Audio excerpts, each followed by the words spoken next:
There are four main components in a grid tie system: the solar panels, the electrical loads, the bidirectional net meter, and the inverter.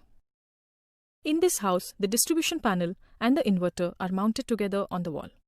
The inverter converts the DC electricity that is produced by the solar panels into AC electricity. The meter that was installed by the utility company is replaced with a bidirectional meter to measure the imported and exported electricity.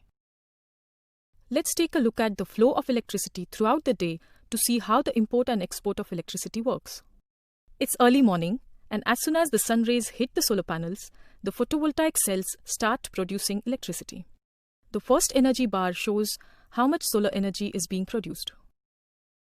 Somebody wakes up and turns on the lights. The second energy bar shows the amount of electricity used in the house. The solar panels are producing more electricity than the house needs. The excess energy is automatically exported to the grid. The third bar shows how much electricity is flowing in and out the grid. As the sun rises higher, the solar panels produce more energy. Around midday, the system reaches its peak production. You will be compensated for the electricity you export to the grid. The newly installed bidirectional net meter records the exported and imported electricity. The consumer is presented a bill at the end of a billing cycle. The total bill amount is the amount of imported electricity reduced by the amount of exported electricity.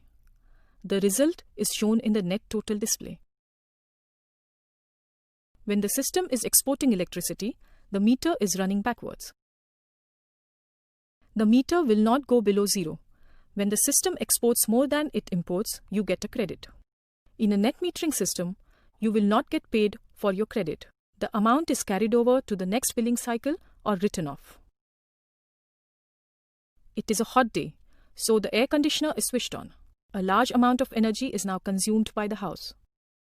During peak hours, the solar panels on this house produce enough energy to power the air conditioner without the need to import electricity from the grid.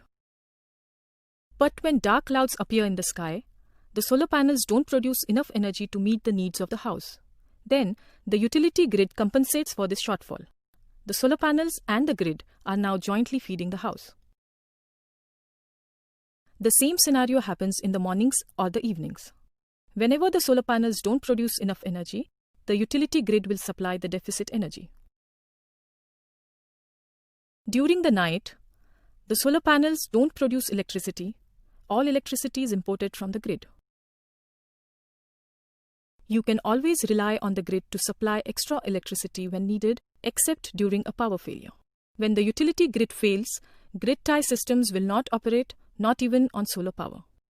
This allows utility employees to fix the power line safely without worrying about solar energy systems that are still feeding electricity into the power lines. In areas with frequent power cuts, an additional battery backup system is advisable to supply energy in case of grid failure. Now let's take a look at how much you have saved during the last billing cycle.